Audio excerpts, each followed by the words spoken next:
part of the World Sports Debating Championships 2015. My name is Surena Project and I will be your chairman for this debate.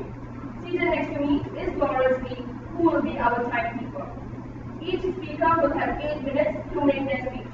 After 1 minute, the timekeeper will signal once like this. After this sound, the debaters on the other team may offer points of information to the speaker. Debaters must stand up when they offer points of information. The speaker holding the floor may choose to accept or decline a point when it is offered. At the 7-minute mark, the timekeeper will signal again once like this. After the sound, no more points of information may be offered for the rest of the speech. At the 8-minute mark, the timekeeper will make a double signal like this. After this sound, the speaker may conclude within a few seconds. After the 6 main speeches, each team will have the opportunity to make a 4-minute reply speech. This can be made by either the first or second speaker on the team. No points of information are allowed during reply speeches. The opposition will make their speech first. Before the debate begins, the audience are reminded to switch off all mobile phones and anything else which might disturb the debater. Should you need to exit or re-enter the room for any reason during the debate, please wait until the end of the speech. In the proposition for this team, we have the team from Estonia.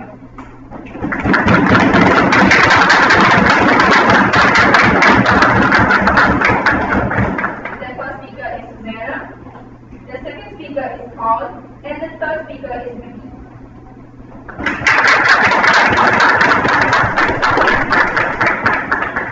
In opposition, we have the team from USA. The first speaker is Vicky, the second speaker is Jasper, and the third speaker is Vitaly.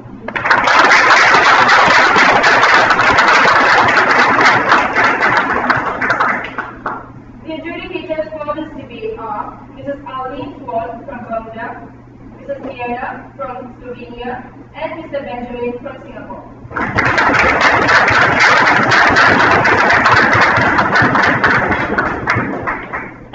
The motion for this debate is this House would ban the use of 0-hour contracts. Without further ado, I invite the first speaker for the proposition to open the debate. Please welcome Susanna.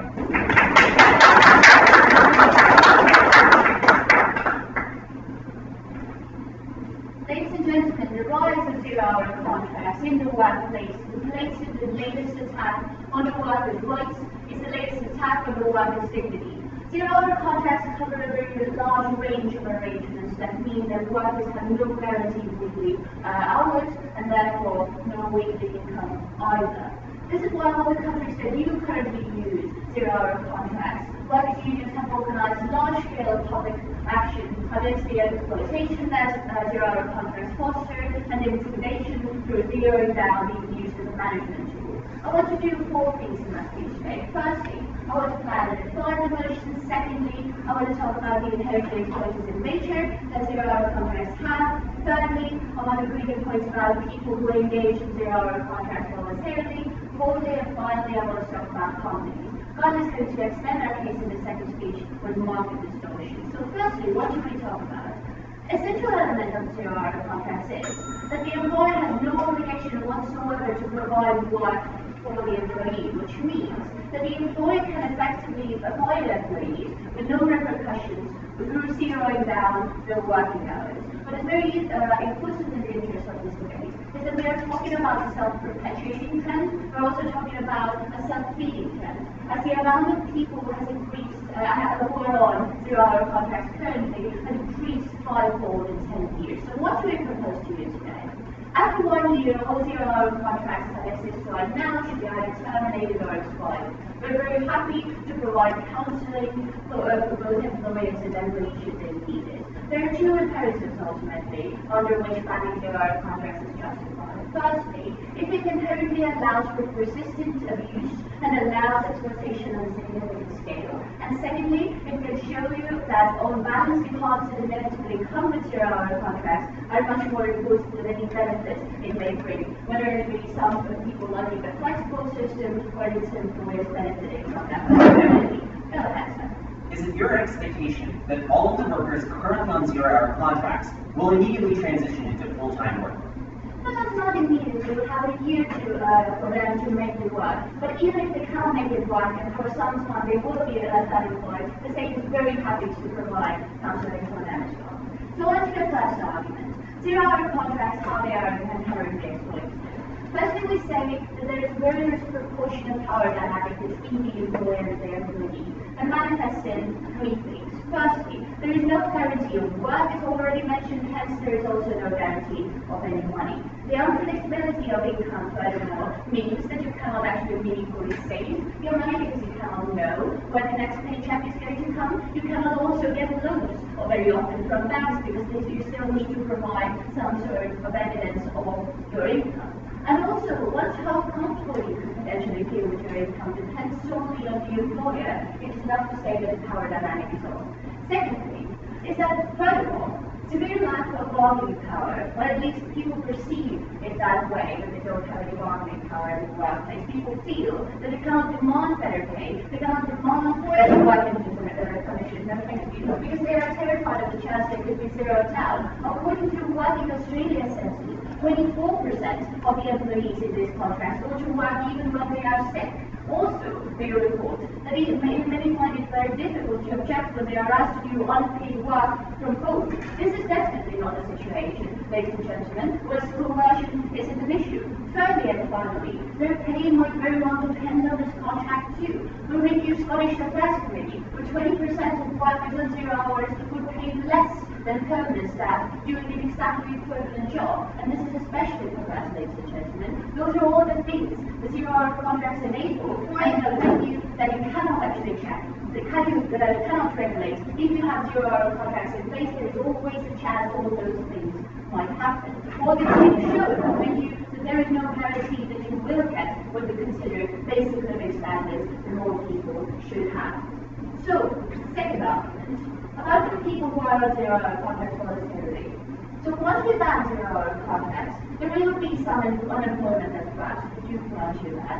There will be any changes with the regulations of the job market. However, for those people, it is very unfortunate that the state will do the utmost in its capability to find you a new job. It will grant you unemployment benefits. All those things still happen. Also, you already have an entire year to find a new job. So for the rest of the people who are voluntarily in 0 hour contracts that are not coerced in any way, sort of like it, they can use any other contract, such as a part-time contract, such as a full-time contract, or a fixed-term contract. Just a second. And have an agreement with the employer to get their desired form of flexibility exactly the same way that flexible schedules are made for all the other countries, whereas the 0 hour contracts are not currently used. How is a small farm supposed to sign a fixed-hour contract in advance when they don't know exactly what week will be workers to harvest? Well, you still know, when you run a small farm, you still know when the harvesting season is, don't you? The workers also know. They might come to the employer and get employed via those means. So back to my own point. It's very fine to do it to provide the same jobs under agencies. It's very fine to outsource it to employers that have a much larger responsibility to answer to unions. And if they're unions, we can also keep them in check better, even if exploitation still exists. Moreover than that, the right to request can exist under any contract, ladies and gentlemen. Workers can require a flexible schedule that the employers are then forced to take into account, and can only decline the request if they have serious financial calculations at play. Those things exist under any other contract, and this is why we want to implement them in 0 hour contracts as well. So finally, the third argument about the companies. The same calculation that applies when managing minimum wage or having any sort of health and safety regulations applies here. The state fully acknowledges, ladies and gentlemen, that this policy of lagging time rises the cost of employment. It still insists on that policy, however, for other considerations. Removing 0 hour contracts, would you grant will increase the cost for the company. A very similar effect, however, happens when having any sort of plenty of health and safety regulations in place, having pensions in place, of raising the minimum wage. However, the British Journal of Industrial Relations examined 1,500 estimates of how rising or having any sort of employment costs rise affect unemployment? Does it affect or doesn't it affect? They found that there was virtually no employment effect from the minimum wage rises or any sort of employment costs. This is an example of exactly how they could pay more. They often just don't. Companies don't pay their workers more because it's convenient for them. Moreover than that, many companies do not, and this is very important, they do not necessarily need the use of zero-hour contracts. Very often, they just use it out of convention. They use it because it's a rising trend, and they want the convenience for themselves as the other companies do. 11% of companies who use zero-hour contracts have less than 250 workers. The rest, 89%, therefore, are bigger chains that have existed without zero-hour contracts for most of their time and can indeed afford slightly higher employment costs. Hence, ladies and gentlemen, and ultimately, it is very unlikely there to be a significant rise in unemployment amongst people who use zero-hour contracts beforehand. For all those reasons, they are extremely happy to stand in opposition.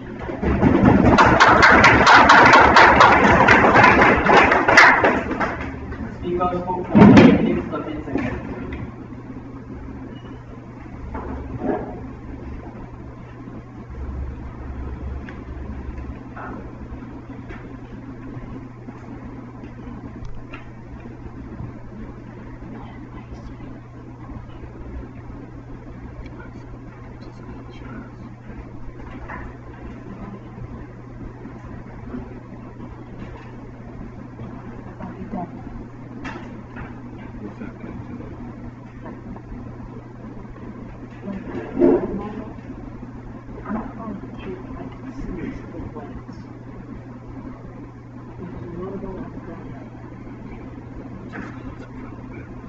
I thank the first proposition speaker for her speech. And now to open the case for opposition, I call upon Mr.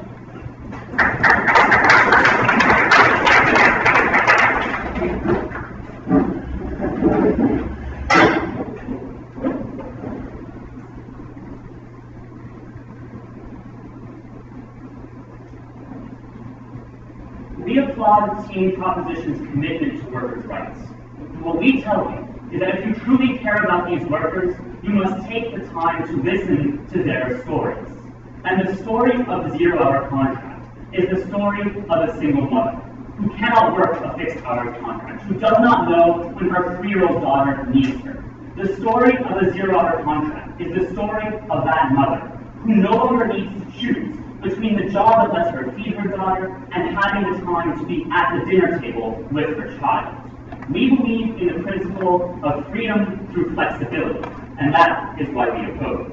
In this speech, I'll begin by addressing what was told you by Team Proposition, and then bring up our first two substantive arguments. That firstly, zero-hour contracts benefit the worker, and that secondly, they benefit the overall economy. But firstly, let us begin with the framing that was brought to you for this round.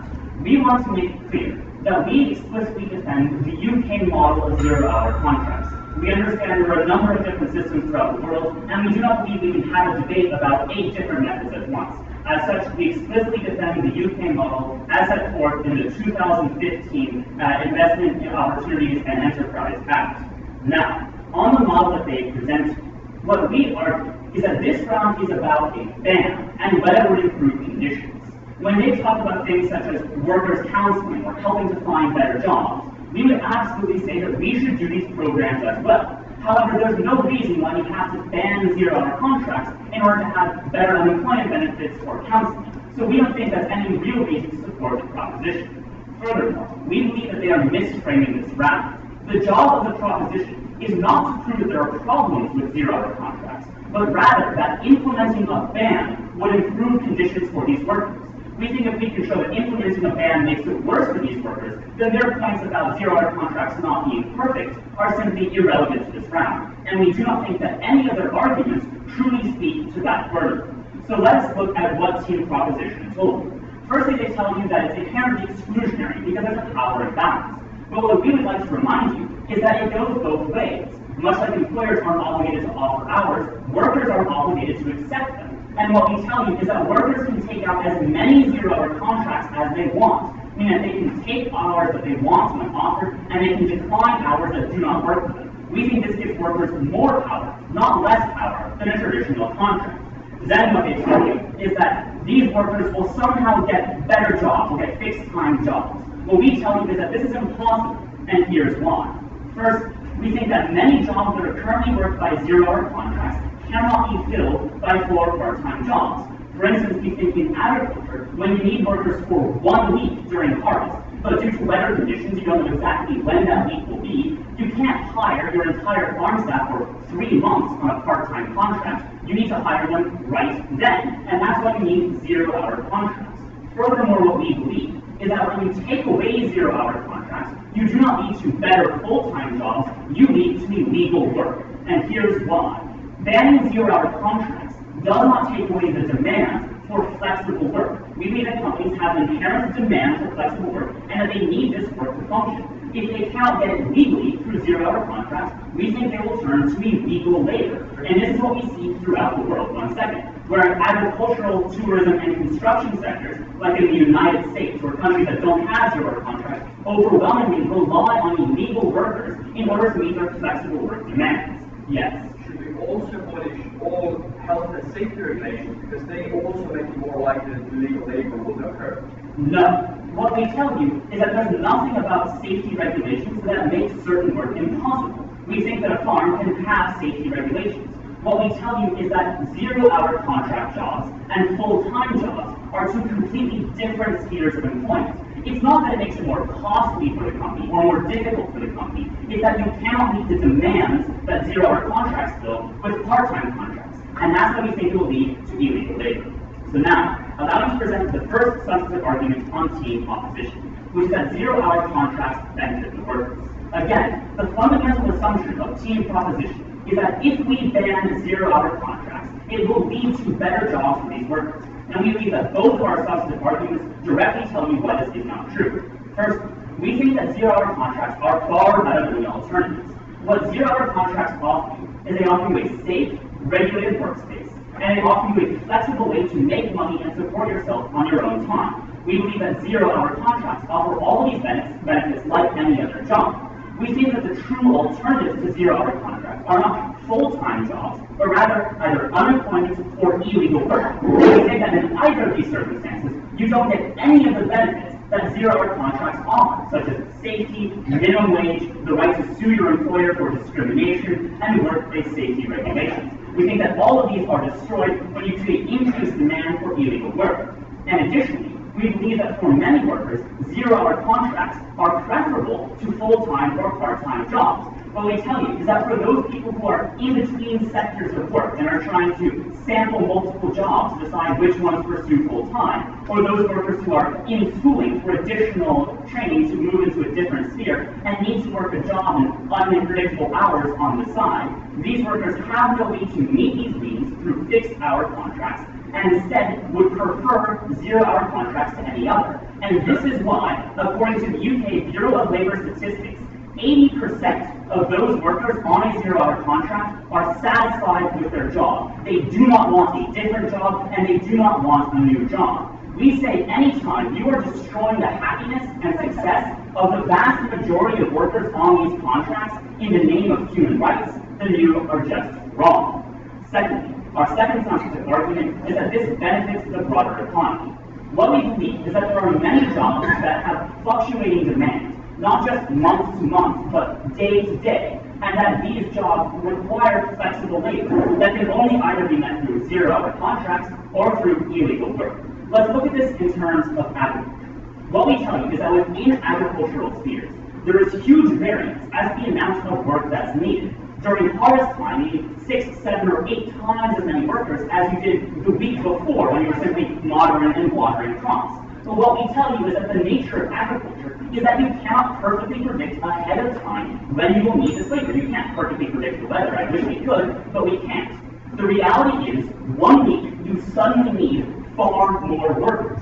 In the world of a zero-hour contract, you simply turn to zero-hour contracts and start offering hours to people. In the world without zero-hour contracts, the only way to meet this short-term flexible demand for labor is to turn to unregulated labor, to illegal contracts, and oftentimes exploit it. That's what we see in areas of high variance like construction work, the tourism industry, or agriculture, where you have huge fluctuations in how much labor you need. All three of these sectors have by far the highest percentage of illegal work in countries without zero-hour contracts. We think that team proposition has fundamentally mischaracterized this debate. This is not a debate about whether you would prefer to work a full-time job or would prefer to work a zero-hour contract job. This is a debate about whether implementing a ban on zero-hour contracts would improve conditions for workers. And what we tell you is when the vast majority of people on these contracts are satisfied, and when the true alternatives are either unemployment or illegal work, the answer to that question is clear. It is an honor to oppose.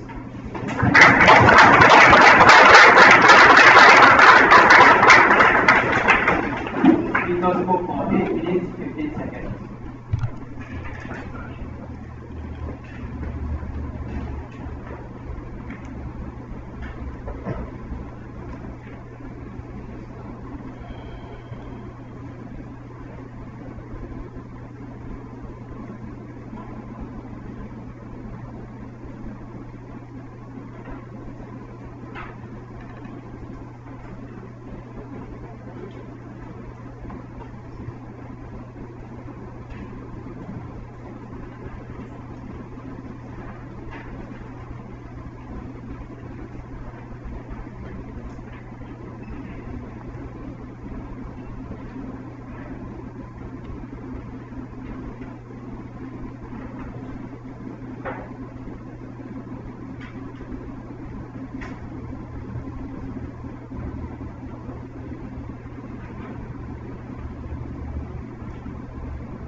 I thank the first opposition speaker for his speech. And now to continue the case for opposition, I call upon Kamal.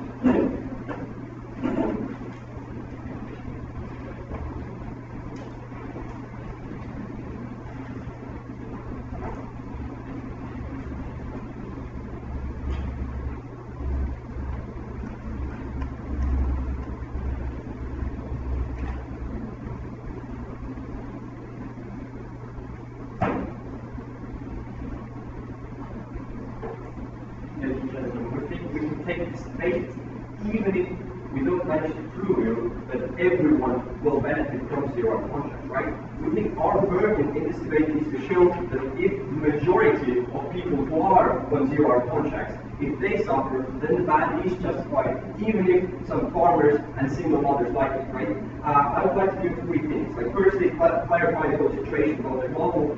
Secondly, give you 4 points of rebuttal, and extend our case talk about market distortion, right? So the thing about the model, they choose to protect only the UK scenario of zero contracts. Like, basically, we're fine with that, but we also think they have to, like, protect all other scenarios that fall under this definition that the employer has no obligation to provide work to the employer, to the employee, right? Secondly, they propose that we should, like, increase unemployment benefits or other safeguards to make the lives of the people on zero contracts better. We think that if they can do that, then we can also do that on their hard side, and all the hardest about unemployment that we're talking about, these will also decrease, right? But now to the points of rebuttal. The first thing we heard was that actually the rights of the workers and the employer, they're rather proportionate if we're talking about zero contracts, because workers can also take fly offers the same way that employers do not have the obligation to provide work, right? But we think this is not true in most cases, and in most cases people are forced into using zero-hour contracts and into accepting this work. Because otherwise, if they don't appear to work one day, then they're seen just as a bad employee and won't be called upon next time the company needs workers, right? So basically their hours are effectively zeroed down, and the employer has to does not have to wear any repercussions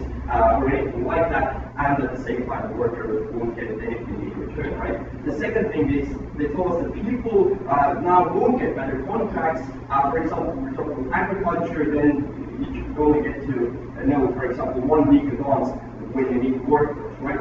But firstly, the biggest players who are using zero contracts, we're talking about schools directly, UK, McDonald's, basically worldwide, and we think that they can plan ahead, right? And they constantly know how many workers they need.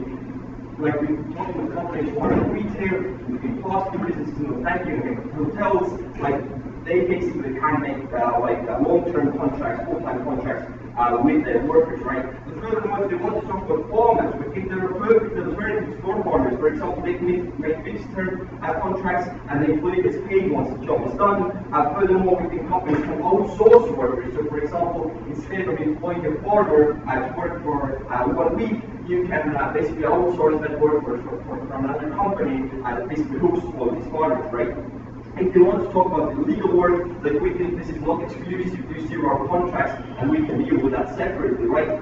Furthermore, we think even if unemployment occurs in some instances, it's not really that awful, right? Unemployment happens all the time, and especially if we want to only talk about UK, then we think that the security is rather fine, and these people won't be that much worse off in the end, right? Third point, they tell us that 80% of people in the UK with zero-hour contracts are satisfied. This is not true. This is basically a lie.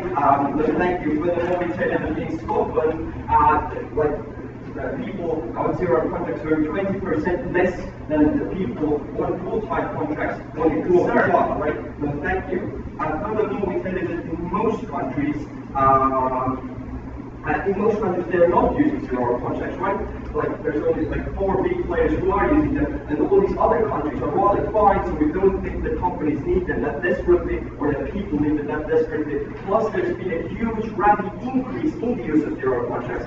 We think that agriculture existed also 10 years ago, right? But there has been a huge increase in the use of zero-hour contracts. So thank you. Fourthly, it tells the companies need flexibility. Firstly, as I already told you, there are alternatives. And secondly, if zero-hour contracts are so abusive, as we're going to show you, we don't think that this is an excuse to allow them, right? But now I would like to move on to my own point of view. But yeah. You casually call our study a lie without anything to back it up. This is from 2014, the UK Office of Bureau of Labor Statistics. They surveyed 2,500 people anonymously by phone. I will give your report some reasons when you offer any counter evidence.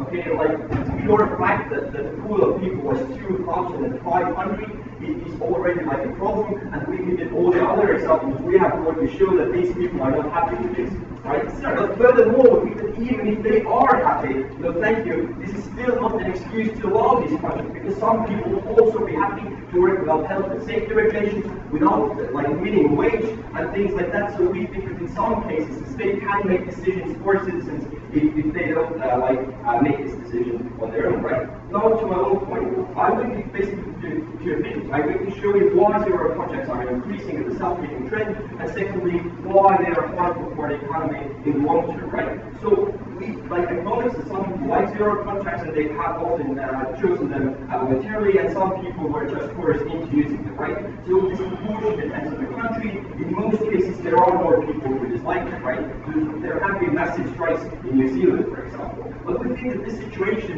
in the UK, this won't stay like this forever. Because zero contracts, they are an increasing and a self-leading trend. So for example, in the UK, and 2014 alone, there was a 20% increase in using zero contracts, right? So thank you. So employers who currently don't use zero contracts will be soon coerced into using them because all their competitors use them. So for example, if McDonald's uses them, KFC uses them, Wendy's uses them, if you want to be a successful fast food business, then you have to start using these zero contracts because they help you keep your employment costs down and the cost of your end product as low as possible compared to competitors, right? So thank you. Furthermore, we believe that the increasing trend is especially dangerous if you look at international perspective. It's like UK, Australia, US, they might handle the situation fine, but like most countries won't be able to handle the situation as well because of less advanced labor protection mechanisms, right? Especially if you talk about the low income world. The zero contracts, the fact that they will become more popular within certain sectors that they are already, for example, retail, food and hotels, and also expand into other sectors as well that actually don't need them, right? So the amount of people who use zero contracts monetarily, but thank you, will not increase that much because all the people who want to use them currently, they can do it already, right? However, the amount of people who are coerced into using these contracts will keep increasing drastically, right? And thank you, because more employers see how beneficial it is. So therefore, more people will be coerced and enslaved into using zero-hour contracts, and the balance of people who like them and who don't like them will be so out of balance in 10 years, for example, even if it isn't right now, and we believe these farms just overweigh all the benefits of these mothers and the farmers they have been talking about. But secondly, we believe they're a harmful for the economy because they generally like to think that people who are economically active benefit the economy, right? Because they spend more money, they generate more demand, and more people are therefore required to produce things, more people are employed, so more people in the end have more money to spend. So like it's an endless cycle of economic growth. But the thing about zero contracts is firstly, the amount of available resources to the employees under zero contracts are very limited. For example, they can't get loan from a bank. Even if under our model, they're like income won't increase, at least they will have a stable source of income, right? And secondly, these people do not feel financial security, which means they can't spend like stock fund besides like food and housing because they don't know how much money are they going to receive next week. So therefore, they are harmful for the economy and they're not economically active. For these reasons, I think we should vote.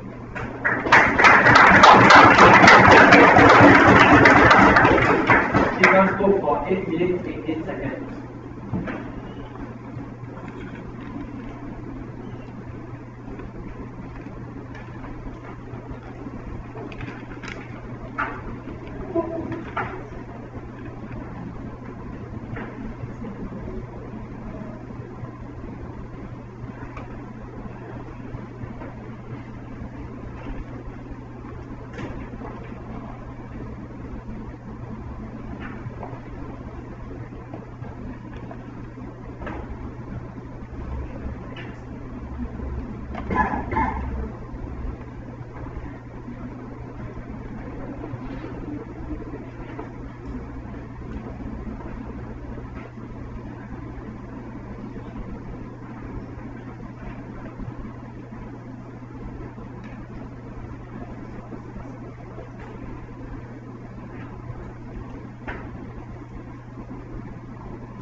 Opposition speaker for his speech.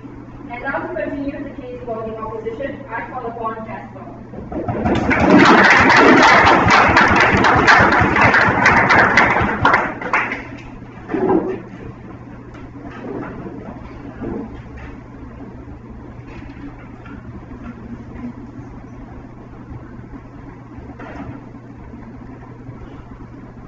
Thank you, Madam Speaker.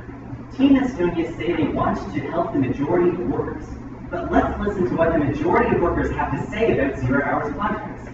We gave you a survey from the Office of Labor Statistics in the United Kingdom that surveyed 2,500 individuals, an anonymous survey by phone call, and found that 80% of them would not want any other job, even if it was guaranteed work. Team Estonia quite casually called the statistic a lie, and I'm a little bit offended. They hardly even know us. We're happy to provide them evidence after round, as well as to the panel of the judges if they want to see what the real statistics on zero-hour contracts are. But let's go a little bit deeper and look exactly who zero-hour contract workers are. The majority of workers on zero-hour contracts are under 25 years of age and workers over 65 years of age.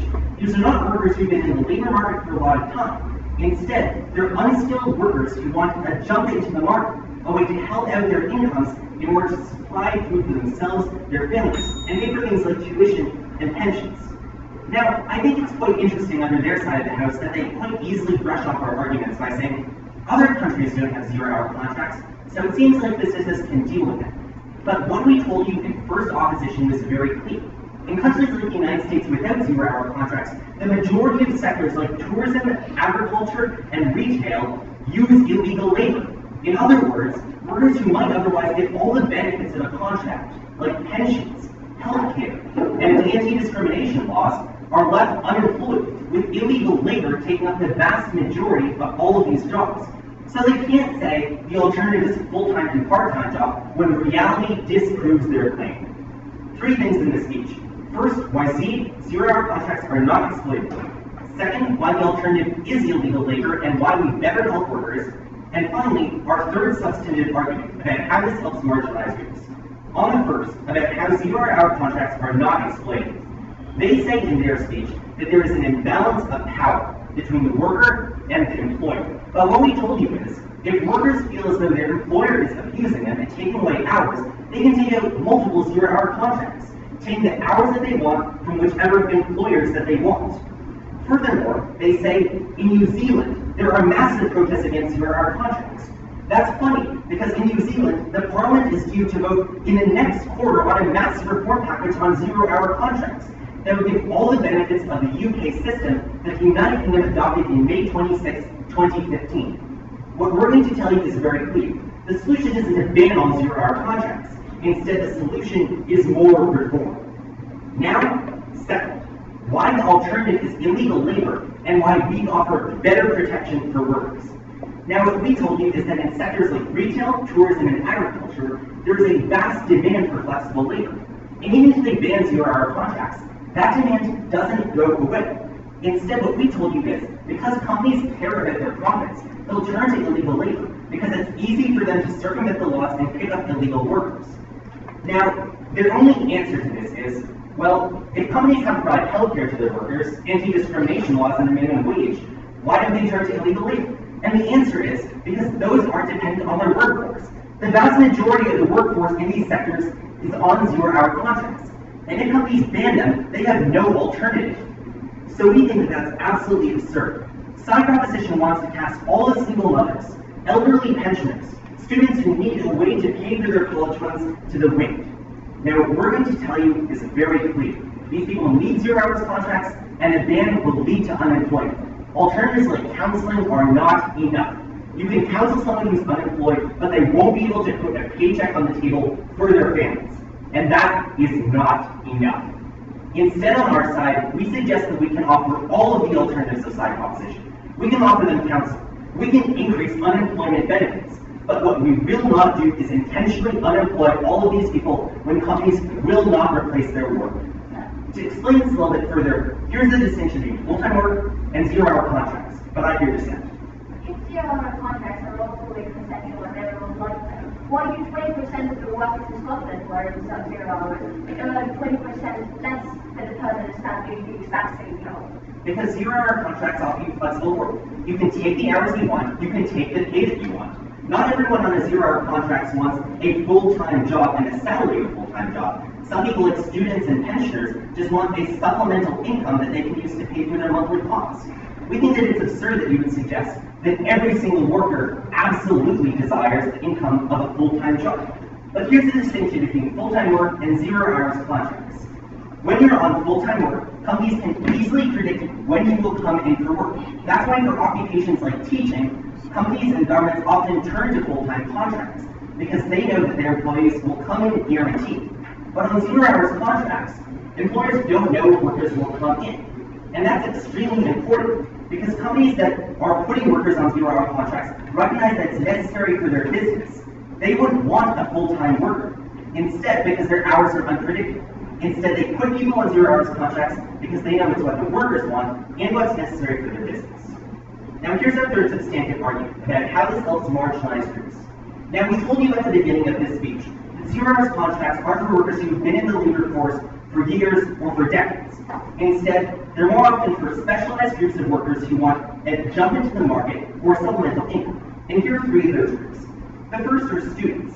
Students are incapable of accommodating a full-time job because they don't know when their tests are. They don't know when they'll be able to study. So instead, many of them in the United Kingdom and other countries with 0 hour contracts turn to 0 hour contracts as means of supplementing their student debt. When the average student debt to get an undergraduate degree is $20,000, it isn't enough to say, you should be on a full-time contract. You should take out study hours from 9 to 5 in order to pay for your monthly bills. That is not enough. We want students to be flexible. Yes? Why are freelance contracts, for example, what's the 0 hour contracts? So freelance hour contracts, which I assume you'll define in your next speech if you're accepting it as an alternative, simply aren't sufficient because they require you to self-advertise and go to a variety of businesses in order to pick up work. Instead, 0 hour contracts allow you to sign up for a company and get deals every month on which hours you can work. It isn't independently seeking out jobs every single day, hoping to find one that accepts you. Instead, it is a contract with an employer that guarantees you for work for months or years at a time. Philippines. The second group that we think this helps are immigrants, who have moved into their new countries and often lack the necessary skills and language in order to pick up a full-time job. 0 hour contracts allow these people to work flexible hours while building a home for their families, allowing them to pick up experience in the workforce that allows them to gradually transition into their new countries. We think this is incredibly important because otherwise these people will be turned into illegal labor and abused by their employers. The third group we think this helps are the elderly. Now remember, one of the largest groups on 0 hours contracts are those over the age of 65. In many countries like Japan, elderly people want to re-enter into the workforce, but often have been out of the labor force for years at a time, meaning they don't have the necessary skills to take up full-time or part-time jobs. In fact, we think that many elderly people want to supplement their incomes, supplement their pensions, and also to become a meaningful part of the workforce and society again. We think that we bring meaning to these people's lives. We think we offer them some employment that allows them to help themselves from month to month when they're not able to fulfill full-time contracts. And because we help workers, we're very proud to oppose.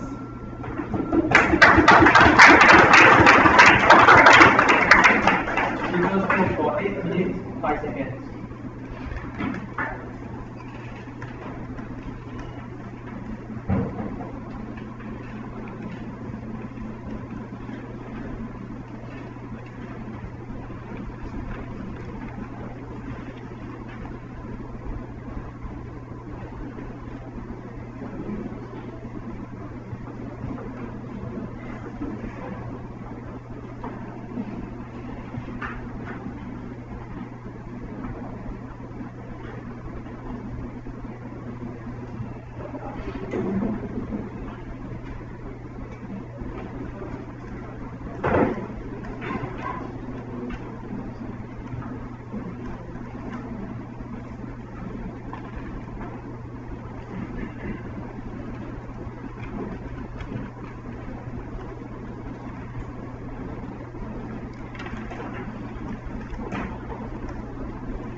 I thank the second opposition speaker for his speech.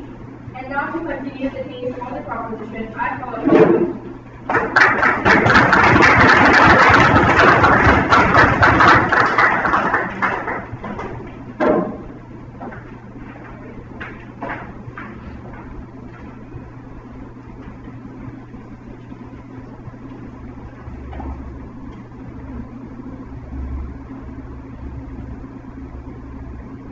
zero-hour contracts first became created in Victorian times.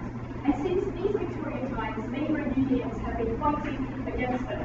And now, finally, in some places, sometimes somebody even listens. If we want to listen to the workers, we should be listening to the side of the proposition. 2 points. First of all, what are these zero-hour contracts like, and what do they entail? And secondly, what will happen when they break down? So, moving on to the first one. They tell us that workers are not obligated to take the hours either, so this power dynamic is kind of neutral.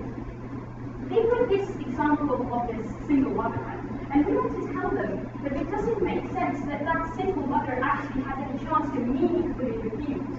Because if they're talking about people who are in such depravity that they are alone and they have no other option, then they will take any money that they are given. Which means that these people, most of whom are working in retail and food catering, people who do not have the luxury of being not very easily replaceable in these jobs, will have to take whatever job they are offered because they need this money now and they have no guarantee that this money will come later. For that very same reason, Susanna brought out that statistics that 24% of people on zero-hour contracts in Australia go to work when they're sick. That shows very clearly that they do not have a meaningful chance to refuse that work because they are afraid of their hours zero down. No, thank you. We think that just the power dynamic in which the employer has so much leverage over the worker, it really shows that there is a very high risk of that kind of situation happening, and we think just because of that, it's not justified to that. Yes. That's exactly why the UK doesn't have exclusivity. You can take out multiple zero-hour contracts so you don't rely on anyone, giving you equal power with your employer. Even if you do not talk about exclusivity, you still have the same instance. You need this money now, and you have no idea whether you can have this one job out of, say, 3, so you still have to accept any job that you're given. And even if you don't have to, just the fact that this is a risk of happening, you think that this is already enough to call them really bad. And then that one study that we talked about, that we have this sort of like mini debate about, we found out that we also have this study. It says that 27% were dissatisfied and 23% were inconclusive. Not the 20% that they claim, not cool. But even if it is so, we still think that, that there are probably studies on both sides, so we can just forget that this ever happened. Okay, like we also have a study from Australia that says 59% of people on casual work, which is a similar thing in Australia, would rather prefer an ordinary contract. We think that this already shows, as labor unions have been fighting against this for ages, that people are generally dissatisfied. Then they tell us that zero-hour contracts offer us all these benefits about like safety and flexibility and all of these kind of stuff. First of all of these things can be achieved through the alternatives that we brought out, but the opposition never responded to. First of all, the right to request something that exists in most countries in the world that allows for workers to request and demand flexible hours that fit their particular schedule, and the employer has very little leverage to refuse it. This provides the same kind of flexibility that the opposition wants, but without the horrible risk of them with zero-hour contract. The other alternative that we also need to respond to is agencies that would take people and allow them, give them like a permanent job, and then outsource them to companies when they need this. This is something that farmers could use to hire that worker from an agency for a month just when they need it. You do not necessarily need zero-hour contracts for that. Also, something that they did not tackle. And then secondly, about the flexibility. What is it that this only caters to a very specific group who are in the power to actually refuse, who are in the power to bargain with the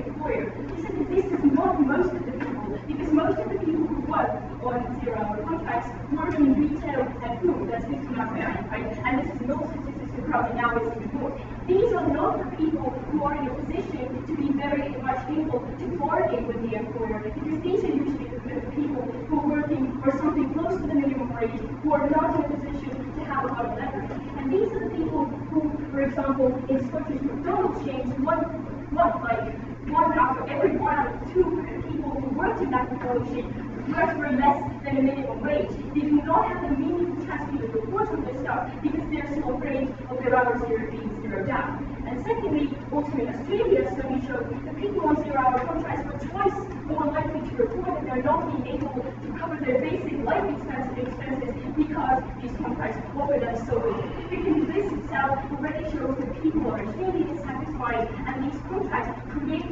a situation where they have very little leverage to refuse, or very little leverage to fight for better conditions or for better anything, because they are so replaceable.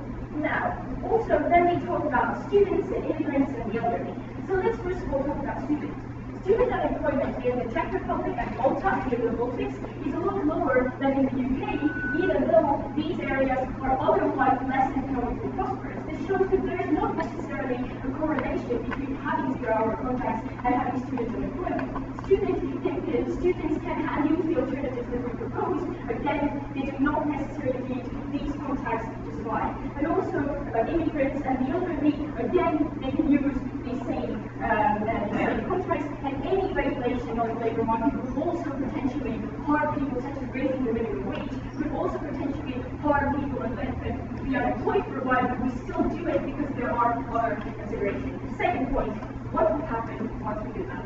Okay, so first of all, they tell us that people will turn illegal labour. First of all, we just don't lie that 2% of the entire workforce of the UK would turn to illegal labour. This has not happened in the world where we have raised minimum wages, we have introduced standards, we have greater standards for worker employment. We really don't buy into this whole idea. And secondly, we can regulate that. Like, we do not allow for stuff just to avert a black market. Equally under their logic, we should legalize most drugs because then we would not have a black market. But we still don't do that because there are again other considerations. Now, then lastly, clearly, they tell us that there are some that only can survive on this, such as people from Africa. First of all, that's BS. You argue that these people wouldn't transition into illegal labor, but that's exactly what happens in the United States, where without zero-hour contracts, a huge number of illegal workers work in agriculture, construction, and tourism. But just the fact that you do not have zero-hour contracts does not necessarily mean that that is the particular reason why there is illegal labor. There could be thousands of other reasons why this is true. Like, this is not true, for example, in other countries in Europe where there also are no zero-hour contracts. Why is there a connection between these things? Now, okay, they will tell us the solution is more reform, has been tried for 200 years, has not worked, tell us why.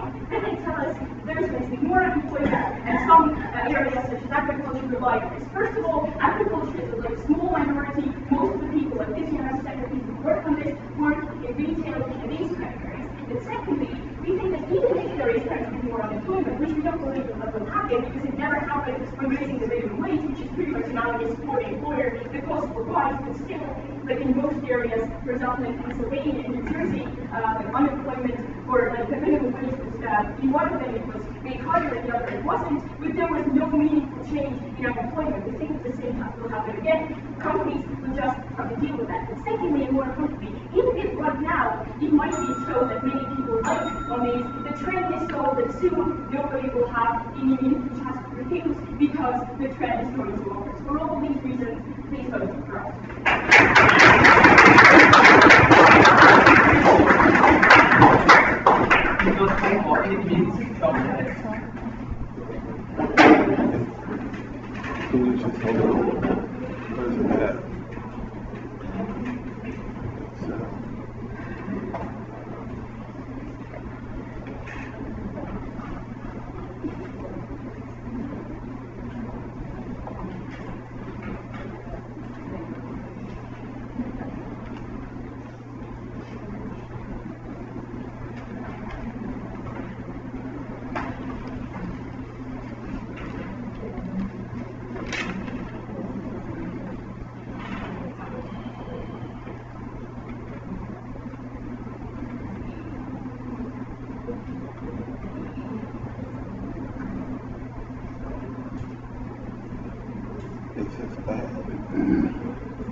I thank the third proposition speaker for her speech, and now continue the case for the opposition. I call upon Mika.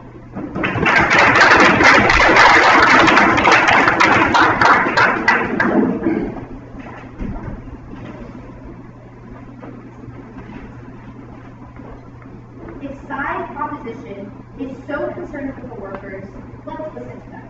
Let's listen to the 80% of workers who are satisfied. Let's listen to the immigrants who rely on zero-hour contracts as an entryway to the labor market. Let's listen to the single mothers who require zero-hour contracts to balance their home and create a supplemental income. Let's listen to the students, the retired worker, and anyone else who needs a supplemental income. The second speaker got up in the last speech and said, we should care about the majority, even if it means harming the single mothers, even if it means harming the farmers. We don't stand for that. We ask side proposition, who do they stand for if it's not the immigrants, if it's not the students, and if it's not for the individuals who require supplementary work? And because we believe in the power of freedom and flexibility, we're so proud to oppose this motion. So in this speech, I'm going to first go over some clarifications in the debate, then proceed to address the three areas of clash regarding worker rights, the labor market, and marginalized groups. So firstly, on clarifications. What we'd like you to remember is that the key word in this motion is fair. It's not a comparison of zero-hour contracts and full-time work, zero-hour contracts and raising the minimum wage. Our argument is that they have to prove that a world in which they ban zero-hour contracts is better for workers' rights than a world in which that ban does not exist. Furthermore, what we tell you is that we don't stand for a ban on zero-hour contracts. We stand for substantial reforms, such as what was brought to you in our first speech about the EPA model, where there are substantial reforms.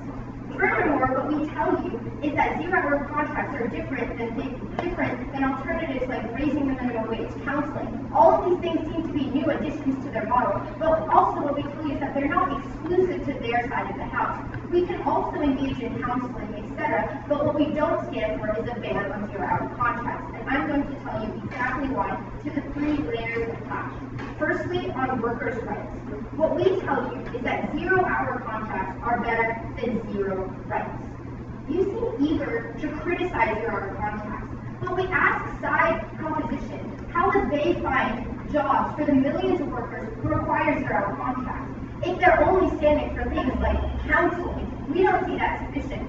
Furthermore, in their second speaker said, quote, unemployment is not that awful. We accept this temporary harm. Let's go into the analysis of why the impact of unemployment is so important. We tell you that means you can't put money on the table. It means that there is poverty in situations, in which case people can't actually survive and don't have a livelihood, and this is the majority of the case for people without zero-hour contracts. Then what they tell you is that companies have survived before perfectly fine, and there's this trend towards zero-hour contracts. We say that these companies survive on things like illegal labor. We tell you that you can't survive now because the workplace is changing, because there's a need for flexibility. That's why zero-hour contracts exist. People will have different vocations. There are sectors of the economy in which there is a need for flexible jobs, and that's why they exist. Then what they tell you on workers' rights is that there's a power divide, and that individuals need a choice. But this is a key argument on our side of the house. But we tell you don't ban zero-hour contracts, reform them. We give you examples of the Small Business Enterprise and Employment Act, which was passed on May 26, 2015, which means that there's no exclusivity. Let's delve into this analysis because we think it answers a lot of what side proposition is telling you. We tell you that if there isn't an exclusivity clause, you can adopt multiple job types. You can create a safety net so that you aren't faced with unemployment. You can choose to say no, and you do have some sort of power. They bring you examples of Australia, but we tell you that there are no reforms in Australia made, and we're defending these sorts of reforms. Now let's get into the offense on our side of the house about what it means for alternatives. What we tell you is that alternatives are worse, that zero-hour contracts offer protections, because we shouldn't lose in sight the word contract and zero-hour contracts. What are these protections? There are things like holiday pay, safety, minimum wage, pension auto-enrollment, protection from discrimination. What we tell you is that a ban doesn't get rid of a ban harms those rights even more, because it creates a shadow economy of casualized labor. The analysis is this. There's a demand for flexible labor right now, and that is why zero-hour contracts exist. Take away zero-hour contracts, and you don't take away the demand. Instead, companies will resort to worse forms of labor, and that's why there's tourists on agriculture, construction, illegal work in countries such as the US, France, Eastern Europe.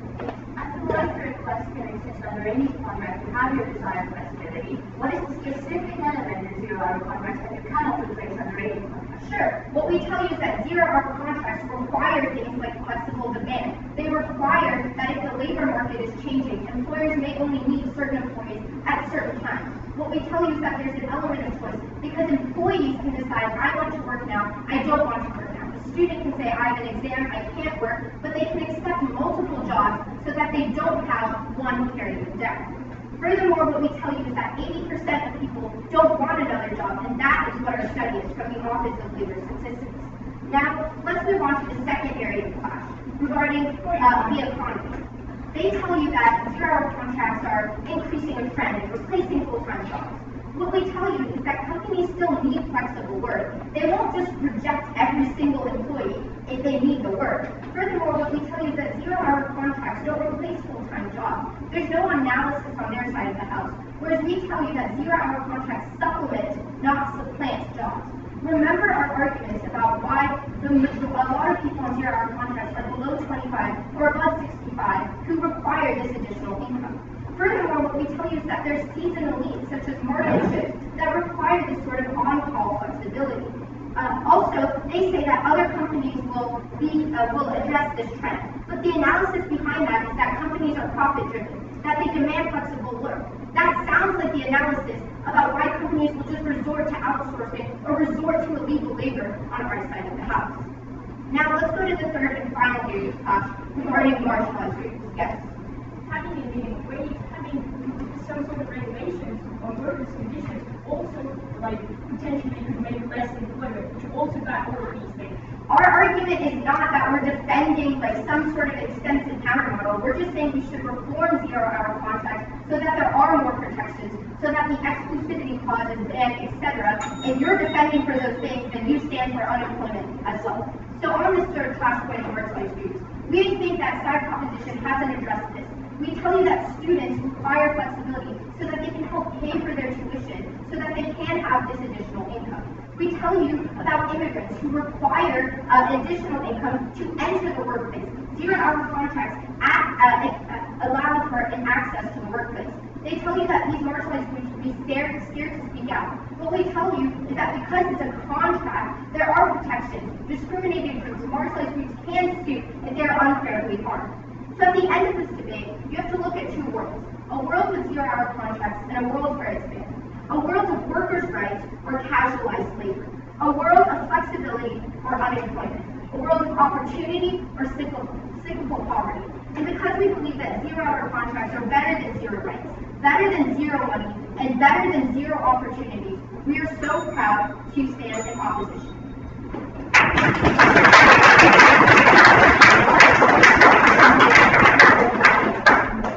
Speakers spoke for 8 minutes, 3 seconds.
I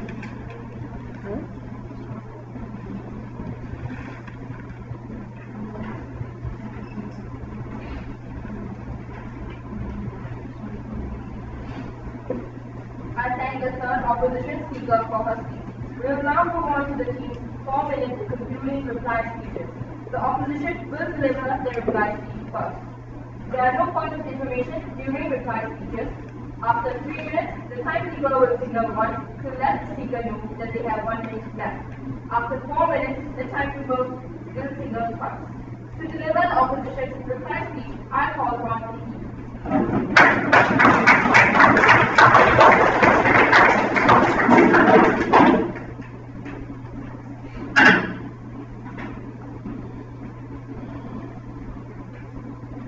Both sides today stand for improving conditions for the worker. But what we tell you is that when you are dealing with someone's livelihood, much like when you are dealing with their lives, it is better to use a scalpel than a sledgehammer. Team Proposition has an admirable cause. They stand for those workers on 0-hour contracts who wish they were on full-time jobs, as do we. But we do not believe in sacrificing the majority. We do not believe in sacrificing the single mother for that goal. In this speech, I'll be looking at the 2 key questions in this round. First of all, why 0-hour contracts are uniquely important, and second of all, who 0-hour contracts help. But first, on the subject of 0-hour contracts, the first thing we've heard from Team Proposition is a constant list of other things that workers could do besides 0-hour contracts. But we have consistently answered every one of those alternatives. Let's go back through them again. First thing they said, you can simply work full-time jobs or part-time jobs. What we tell you is that for employers, when they do not know the day-to-day fluctuations in their jobs, they can't have fixed contracts, either with employers or with outsourcing companies. And that for people like students or the elderly, who don't know when their tests are, or when their arthritis is going to keep them from getting out of bed, they can't accept those fixed-hour jobs. This isn't about a cheaper form of labor or an easier form of labor. This is about 2 fundamentally different jobs. One that is scheduled and planned in advance, and one that is not. Then they tell you the right to request means you can get flexible hours anyway. Well, I encourage the adults in the room to try telling your employer that you're only going to work nights from now on and see how that works out for you. Yes, these rights guarantee some degree of flexibility, but they hardly transform a fixed-hour contract into a 0-hour contract. They consistently told you that this is an absurd alternative. What we see is that 0-hour contracts fill a unique part of the market for employees who don't know when they can work and employers who don't know when they need them to work. And we don't think that, simply put, there is any other tool that can fill that demand except for illegal labor. What we told you consistently is that when you take away the supply for illegal labor, for flexible labor, but maintain the demand for flexible labor, the laws of supply and demand are clear. The companies have to get this labor somehow, and they turn to illegal labor. We're not simply relying on correlative evidence here. We have clear analysis. In places like the United States, companies do not have 0-hour contracts.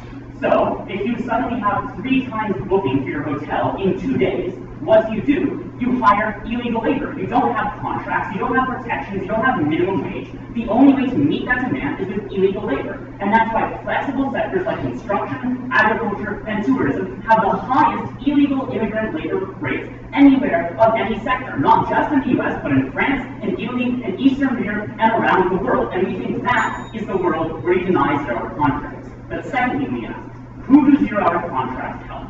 What we've heard from Team Proposition is they stand for the worker. They stand for the majority of workers. But then we ask, who do they actually stand for? Because they told us quite clearly, it's not the retiree, it's not the single mother, it's not the student, it's not the farmers, it's not the tourism industry, it's not the construction industry, it's not the 80% of workers in the UK who don't want a new job, who don't want a different job. And so I ask you, who is left? Who is left for them to claim that they defend? When every time we put a face on this motion, they say, well, yes, we've heard them, but you should still support us. And I ask you, if you are willing to put aside the single mother, to put aside the construction worker, to put aside the illegal immigrant, to put aside the majority of workers who are on these contracts, then who is left for you to stand for? And that is why we oppose.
case for the proposition and the debate as a whole. I call upon Carl.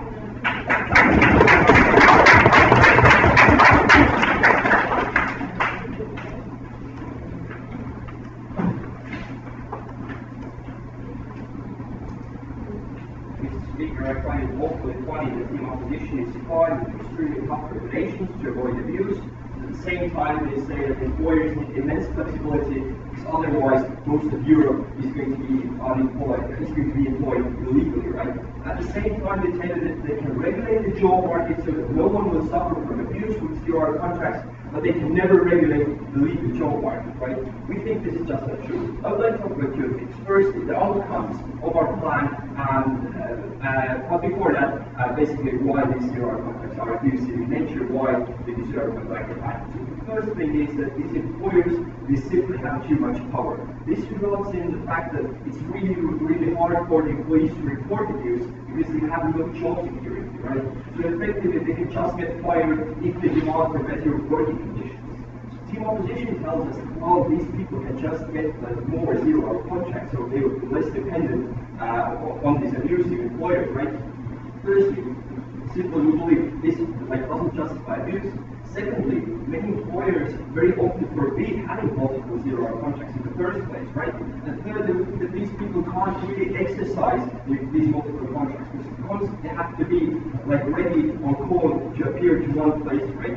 So, for example, we gave a statistic that says in Australia 24% of people with zero-hour contracts, they go to work when they're ill. And we think that people in Australia, they're just as stupid if they could go and have these multiple zero-hour contracts and work every day as much as they want to. They would do that, but they can't do that, and they go to work even though they actually don't want to, right? Secondly, these people have no guarantee of money, and that's basically the same reason why we have a minimum wage in place. Because with zero contracts, you have to do your full time, but you're still going to work on average only a little proportion of that time. So what means you don't get enough to have a basic living standard, and that's the reason why we think these zero contracts are very analogous to having a minimum wage, right?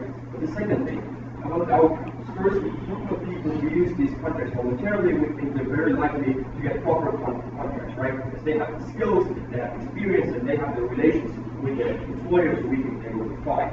We're talking to people who are first into using these contracts.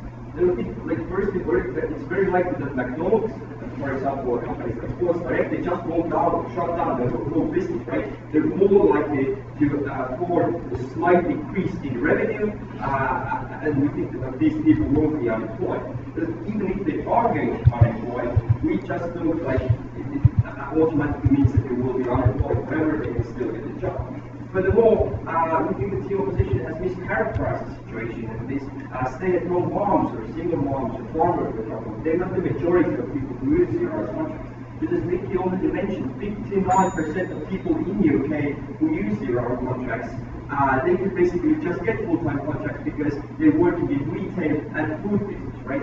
Furthermore, they actually never answered to our point of right to request. Simply, we can see that even if people can't get as flexible contracts as zero-hour contracts are, they still will be able to get flexible work schedules. Furthermore, more importantly, we seem to just don't believe their whole point about the legal workforce, right? Because the whole of Europe, except UK, under their logic, works illegally in sectors like agriculture and construction, right? Furthermore, we think the real reason why, for example, in the US, the legal work, of course, very high, very prevalent in these specific sectors is that it's very low skill required work, right? So illegal immigrants, for example, they're more like earlier because basically can't report it. But more importantly, they never answered to our extension about the increasing trend. So the thing is that the amount of farmers won't increase dramatically, but for example, the amount of retail workers will increase. So the balance in the end will be so off, and we think that all these people will be so much worse off that this deserves a private ban. For these reasons, please